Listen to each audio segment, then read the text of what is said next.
And this is why I love focusing on kids so much because we don't realize how powerful the words are that we say to them. So a perfect example is like when a kid wants to get something, like say an ice cream, and we tell them, no, we can't afford that. It's too expensive. It's not really too expensive and we can afford it. We choose not to buy it for whatever reason. But the kids don't understand that. So they immediately start thinking, maybe I'm not worth it. Maybe my family's poor. Maybe we can't have it. And they start creating their own stories around money. And you'll notice that most adults, when I talk to them, they're like, I never learned about money from my parents. But they actually did. Welcome to Mitlin Money Mindset, your weekly dose of inspiration and insights to ensure you enjoy each step of your journey. Whether you're saving for the future, planning your next big adventure, or simply looking to add more joy to your life, you've come to the right place. Now, let's dive in. I'm Larry Sprung, your host for the Mitlin Money Mindset and founder and wealth advisor of Mitlin Financial. Today's guest is David Delisle, founder of The Awesome Stuff, and a best-selling author, real estate investor, speaker, and most importantly, a devoted dad. David is a passionate advocate for teaching financial literacy in a way that resonates with both kids and adults. Through the awesome stuff, he has created a unique approach to helping families make smart financial decisions, focusing on what truly matters in life. His innovative strategies have empowered countless individuals to live intentionally and prioritize the things that bring them the most joy. With a successful career spanning entrepreneurship, real estate investing, and writing, David has a wealth of experience and wisdom to share. His best selling book has inspired readers to rethink their relationship with money, emphasizing the importance of values and purpose in financial decision making. Join us as we dive into David's inspiring journey, explore the principles behind the awesome stuff, and learn how his approach to money can help you live a more fulfilled and financially sound life. Well, I have the pleasure today of being with David Delisle, founder of The Awesome Stuff. And what's better to talk about than awesome stuff? Welcome to the show, David. So great to be here. Yeah, thank you. So, listen, we're going to spend a lot of time on what you're doing today and now with the awesome stuff. But I am always fascinated by the entrepreneurial journey, as our listeners are, as entrepreneurs, many of them themselves. And as you know, nobody has like the same path or a straight path. So, I was hoping you could share a little bit about David, you, and your path to becoming an entrepreneur and founding the awesome stuff. Thanks. Yeah, I mean, I was always a little entrepreneurial. So even when I was young, I was looking for opportunities for businesses and things. And really it came from a curiosity. And that curiosity is what has continued to lead me through all things. So when I was young, I was reading finance books when I was really young, getting into investing. Then as I got older, I got into investing in real estate, had an online marketing company.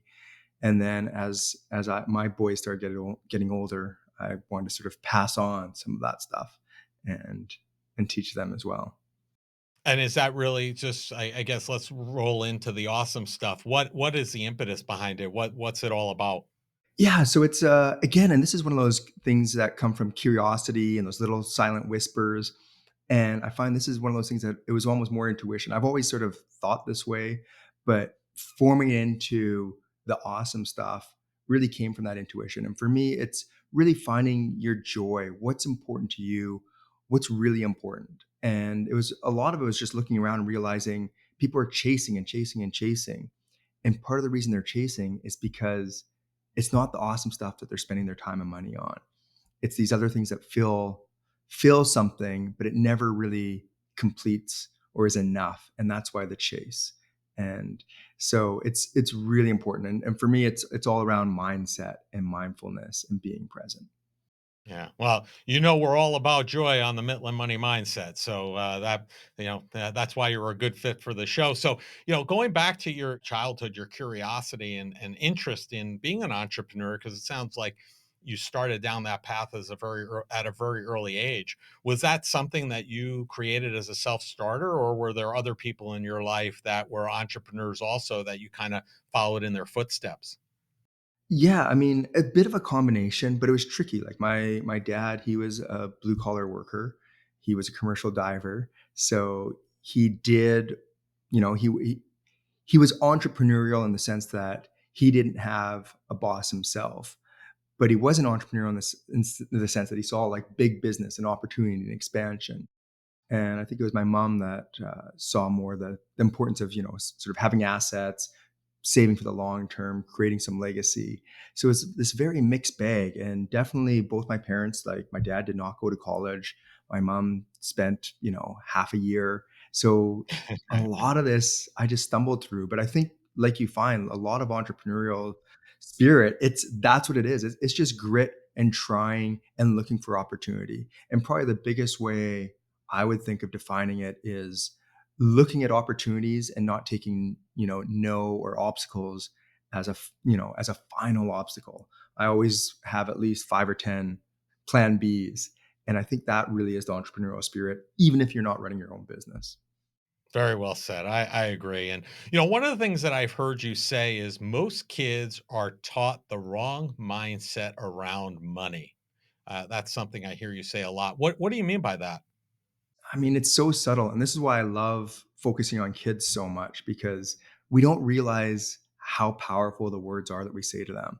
So, a perfect example is like when a kid wants to get something, like say an ice cream, and we tell them, no, we can't afford that. It's too expensive. It's not really too expensive and we can afford it. We choose not to buy it for whatever reason. But the kids don't understand that. So they immediately start thinking, maybe I'm not worth it. Maybe my family's poor. Maybe we can't have it. And they start creating their own stories around money. And you'll notice that most adults, when I talk to them, they're like, I never learned about money from my parents, but they actually did. And the way you think and interact and look at money probably came from all those little things from your parents. And that really is something that sticks with us for life. And usually they're not the healthy lessons. Yeah. So I think in that instance, just that reframing of that same conversation with, getting to the result of, in your example, not purchasing the ice cream, it's really a sense of reframing it in a way that it's not teaching a negative money lesson, but a more positive version of that same lesson, is what I'm hearing. Yeah, like I would love if instead of saying you can't afford it, we simply ask them, is this your awesome stuff? And in that moment, that same child, if they really understand joy, like the way you talk about joy, then even a 5-year-old can look at it and realize, like, is this what I really want? And they will say yes or no and put it down if it's not what they want. And that mindfulness automatically starts teaching them the value of money because now they're seeing comparison. What could this buy instead? How can this bring different joy if I didn't go for this? And it also gives that empowerment and all these other things that we want to teach our kids. And it's just a simple lesson and it's so easy. And that pause, just asking them, is that your awesome stuff? Yeah, I think that's a great way and a great term to use because that's something that's very relatable to kids. So let's say you're not at a point where you're buying an ice cream and having that conversation, right? And you want to be proactive with your children about having, positive money conversations with them around the awesome stuff. What are your best tips for opening up that dialogue with kids about money? How do you get started with that? Yeah. Where do you get? Because I think that's really a hard part for a lot of parents because, like you said, we've been trained, programmed, whatever terminology you want to use, usually with a lot of negative stuff. If we want to break that, how do we start that dialogue with our own kids to start making a positive headway? So the simplest is start to talk about money. So I think we don't talk about money because we've been taught not to. And been taught talking about money is bad. But then our kids can never learn. And it can be as simple as just telling them how much things cost as you're buying them. That's what I recommend parents start doing because it's so easy. It's not a big lesson. You can do it throughout your days. So you stop at McDonald's and you tell them, hey, this is how much it costs for all of this. Or you fill up your car with gas and you let them know how much it costs. And you want to be careful that we don't say it so we, instill guilt and shame and make them want to, feel bad about how much the cost is. No, it's just information, and let them know this is information. So when we go to this restaurant, this is how much it costs. When we go to this one, this is how much it costs. And kids at a pretty young age will start to understand the value of money just through your own interactions with it. Don't keep it as much of a secret. And that will teach them a lot. And it'll be really interesting because you'll see even your older kids, your teenage kids, they don't actually know how much things cost. So when you tell them how much some of these like trips cost, or filling up the car with gas, or admission to a museum, they'll be blown away and realize quickly, like, why are you spending so much money on this? I don't want this. And that in itself is a lesson. Right. I couldn't agree more. And I think where, parents run into this, misunderstanding, misperception is that if they start talking about money and having these conversations, that it really opens the door to having a conversation about their entire net worth, right? This is where, this is how much we have in the bank. This is, and they don't necessarily want to do that. And I think what you're proposing is that doesn't ever have to be done. Just having those conversations and having people or our kids understanding how much things cost is going to be helpful. And I would imagine it also open up some curiosity for them to say, hey, why did we eat at this restaurant instead of, in your example, a restaurant versus McDonald's? Why is this restaurant more expensive than McDonald's, or vice versa? So I think that opens up a whole another dialogue that could be positive as well. So many dialogues. And just as you've got older boys, mine are getting close to, well, they're already at that age where they're definitely saucy. They will hold you accountable as well. And that's where you can have some good conversations. Don't come at your kids as the expert that knows everything. Have those conversations so they can say, why'd you spend money on this? And why was this so expensive? And in some cases, the answer would be like, you know what, you're right, I probably shouldn't have. Or I wish I'd noticed that this thing was on sale, or I just bought this thing and I don't even use it or like it or want it. Those are good conversations for them to sort of learn through your own experiences, and for them to learn, this whole money thing, we we put so much pressure on people to, like, you have to get it right every single time. And the more we talk about it, the more we can eliminate that worry, that stress, and just make it an easier conversation where we can feel good about ourselves and good about asking the questions. Imagine a relationship where financial conversations don't feel stressful, but actually bring you joy. We've designed a guide to help you have positive, meaningful money conversations with your partner. This isn't just another budgeting tool, it's a roadmap for building trust and connection. So if you're ready to start a joyful money journey with your partner, go to mitlin.us/couplesjoy and download your free guide. Transform your financial future together starting today. I love this concept of, only buy the awesome stuff, right? I think that's a great way and a much better framework than saying, is that something you need, right? Because a lot of times we talk about, is it something you need or something you want, right? And kids don't necessarily, they think they need everything. But I think putting it in that term of, is this, only buy the awesome stuff, I think it's a great concept. How do we get people to prioritize how they think about spending and kind of run through that, whether you're an adult or a child, right? Going through that process of saying, is this the awesome stuff? Or is this something that I'm going to have for a month or two and be like, why did I ever buy that to begin with? So that's why this is so, so powerful. And it's hard to, you know, talk about it quickly with your audience and have them, immediately just get it, because it's usually a bit of a one-on-one conversation and a discovery, because it's not getting to the point of what is my awesome stuff and then I've got it and it's a check mark. It's not a destination. It is the question itself. And a great example of this would be some kids that wanted a puppy. That was their awesome stuff. And I think most of your listeners, myself included, wouldn't disagree. Like that's going to bring a lot of joy for a lot of people. It makes sense that that's the awesome stuff. But then these same kids, their dad told them, you know what? My awesome stuff is sending mom to school. She really wants to go back to school. It's really expensive, but that's my awesome stuff. And these same kids, when hearing that was their dad's awesome stuff, and that their mom wanted to go back to school, they immediately were like, let's send mom to school. The puppy just disappeared in terms of importance when held up to sending their mom to school. And that's why this is so powerful, because as you discover new things that have more importance or bring you more joy, anything less than that just isn't as important anymore. And that's where it's not this wants versus needs. It's just you just feel it. You no longer find that thing important, and you're focusing on the things that bring you the most joy. And that's what this whole thing is about. It's just creating those benchmarks of what really brings you joy, what really lights you up. And you'll be surprised, if you ask this question, the things that you thought were really important that just aren't. And Right. and that's we just rarely have that opportunity for that comparison, except in, distress or hardship, a fire burning all your belongings or a loved one getting sick. And that's when we start to realize what's really important.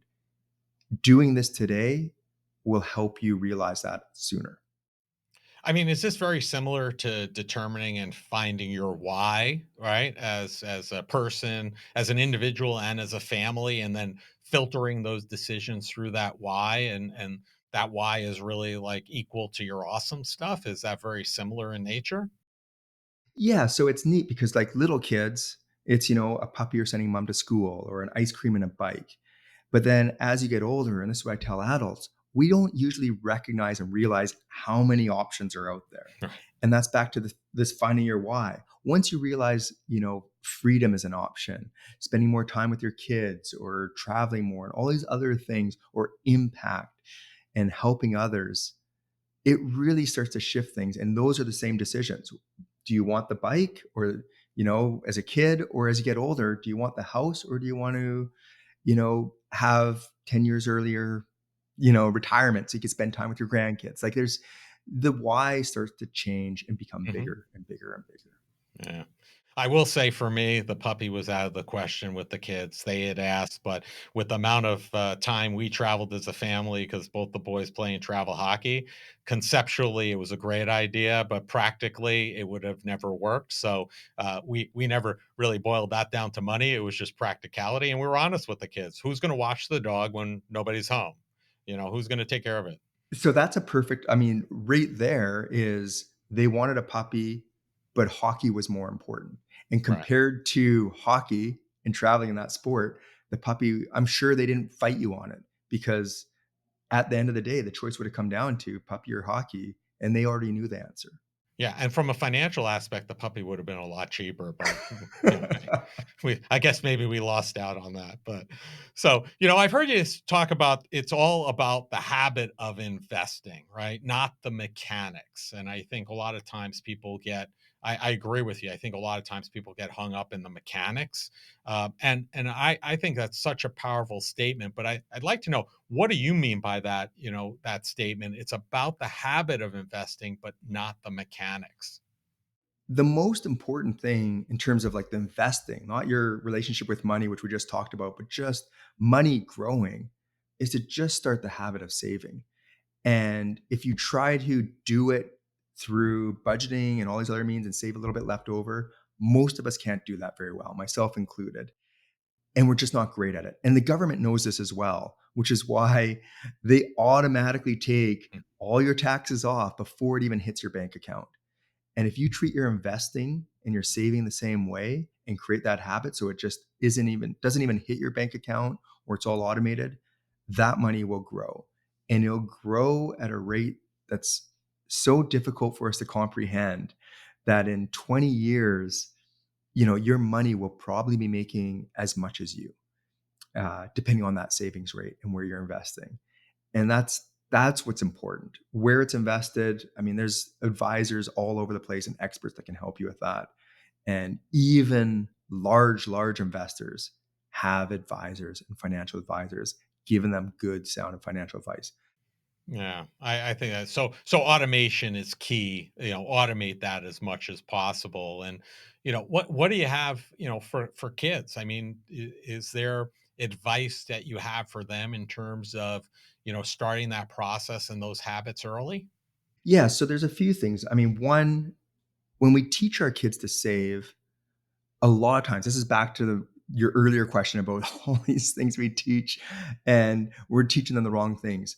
We're typically not teaching them to save. We're telling them, save your money so you could buy this really expensive thing later, which really isn't saving. It's just, you know, delayed gratification is what we're Right. teaching.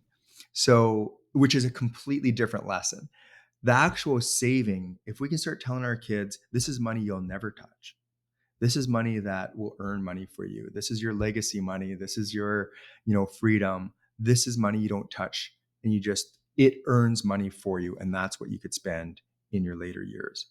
That's a good lesson. That might be a little too complicated for your young kids, but definitely even your 10-year-olds can start understanding some compound growth and money.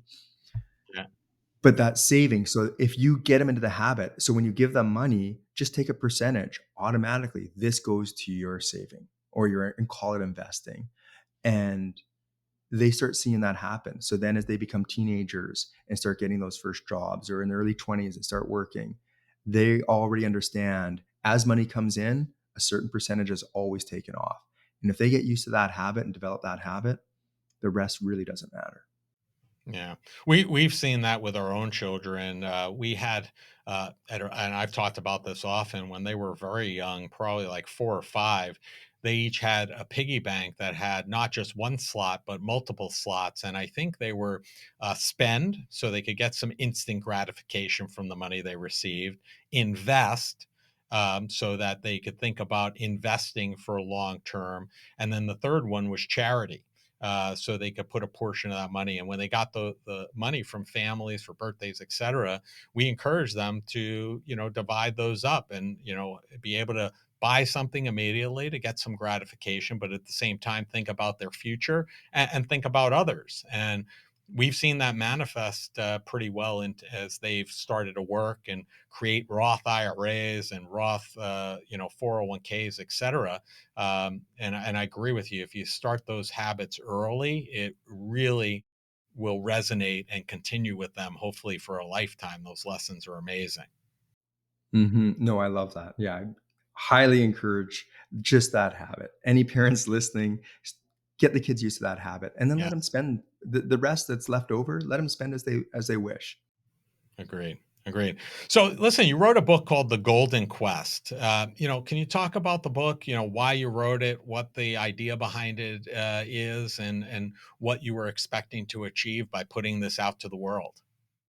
Yeah, well, as you can, I mean, I hope you can tell how passionate I am about this and how much I love these conversations.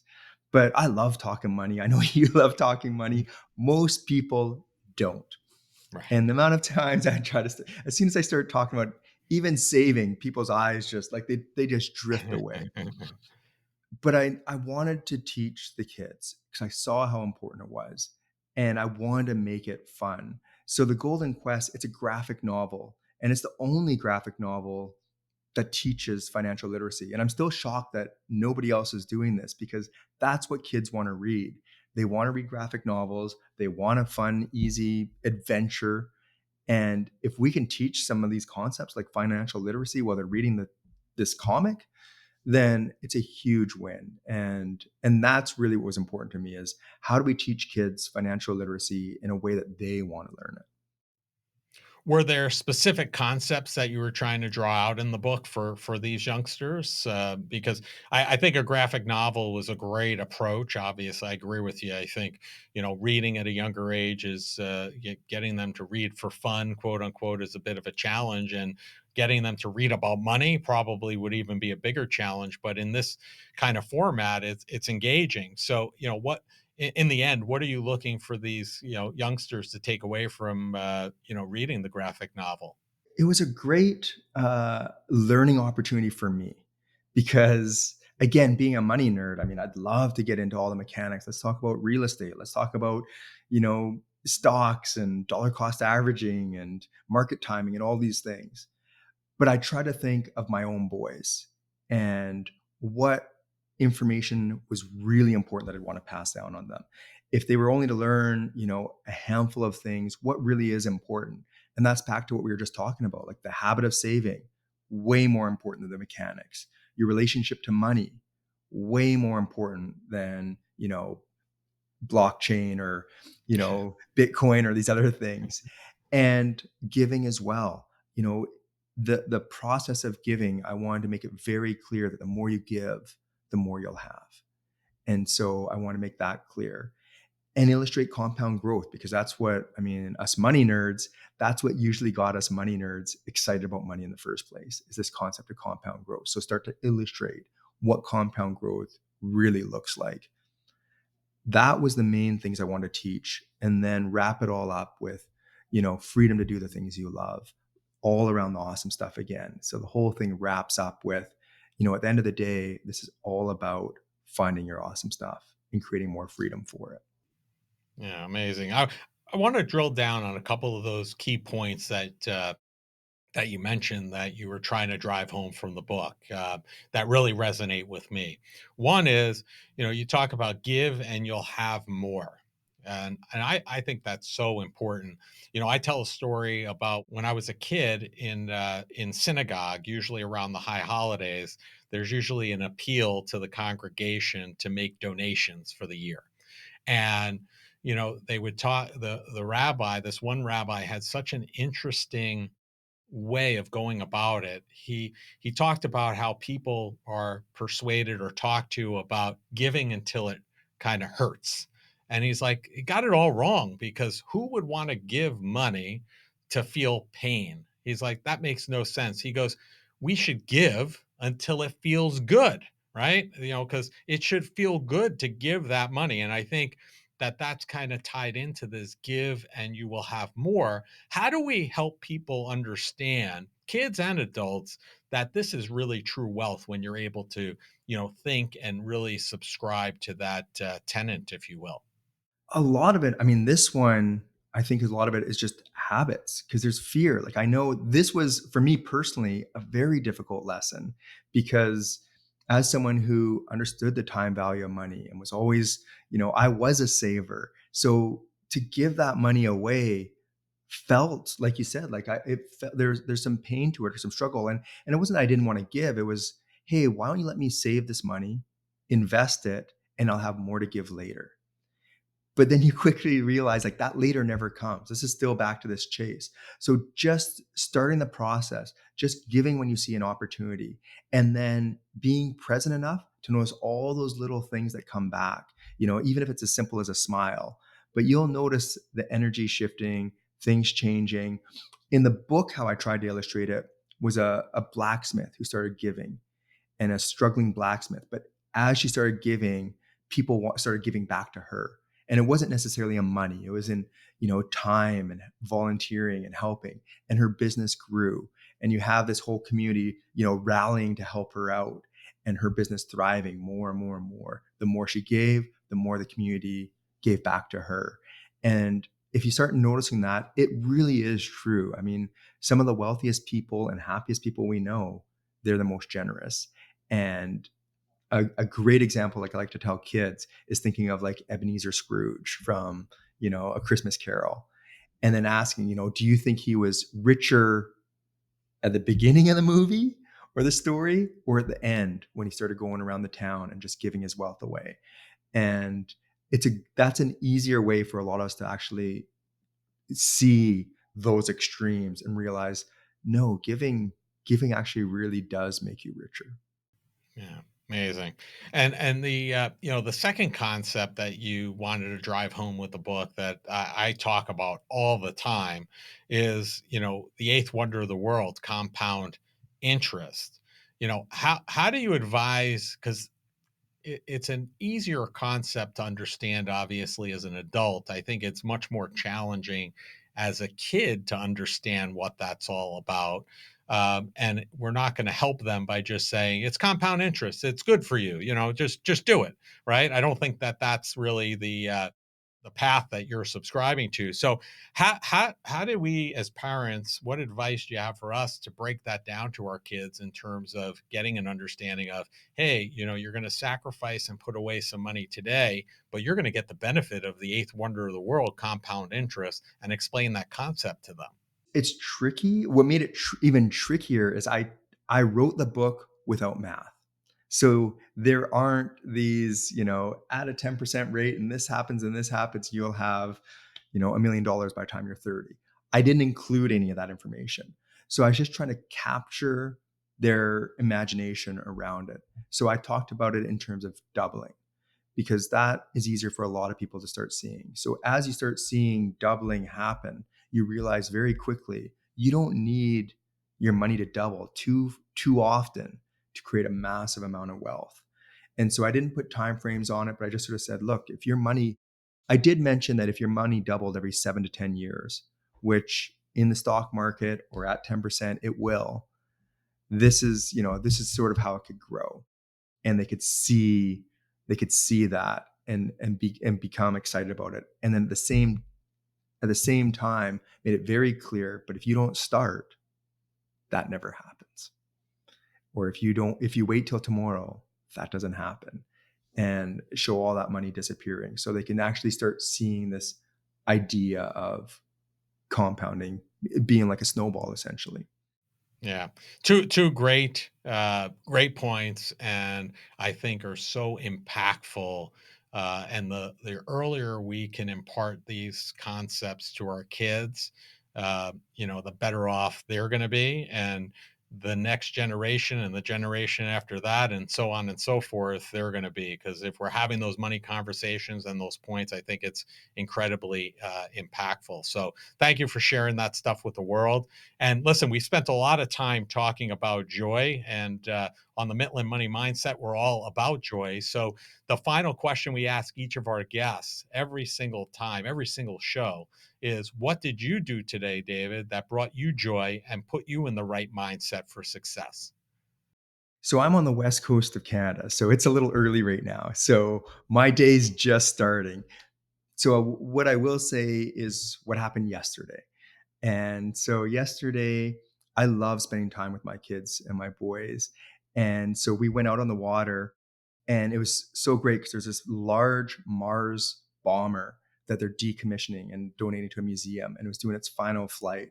And we've got the snowbirds here, similar to your Blue Angels. They were escorting it, and we were able to just get right out on the water as it flew over top of us and did this big show. And being able to do that with my teenage son and experience that was a lot of fun. Definitely brought me joy.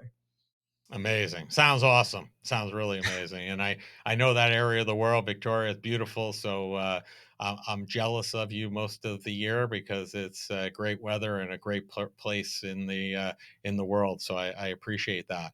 Now we're going to have all of your information in the show notes, David. But if people want to learn more about you, learn more about the awesome stuff, or find your book, The Golden Quest, what's the easiest and the best place for them to do that? The easiest is always just find me under The Awesome Stuff. So theawesomestuff.com. On Instagram, I'm at The Awesome Stuff. And once you find me at The Awesome Stuff, reach out. I love this stuff. So if you want me to, you know, answer any questions, or you're a parent and you just want to, query me, I love this stuff. So reach out, and I'm happy to help in any way I can. Awesome. Well, it sounds like you found your awesome stuff, so that's amazing, and I appreciate you taking time out of your day, especially this early in the morning, out in the west coast of Canada, and enjoy the rest of your day. Perfect. Thanks so much. You too. I want to thank David Delisle for being a guest on the Mitlin Money Mindset. David understands that money is simply a tool that can be used to align your life with those things that are most important to you. The awesome stuff. Living intentionally and prioritizing things most important to you will bring a great deal of joy to your life too. David Delisle and the awesome stuff can be found across most social media platforms. All the contact information needed to find them can be found in the show notes. Thank you for joining us on this episode of Mitlin Money Mindset. Remember, it's not just about the money, it's finding joy in the journey and embracing the right mindset.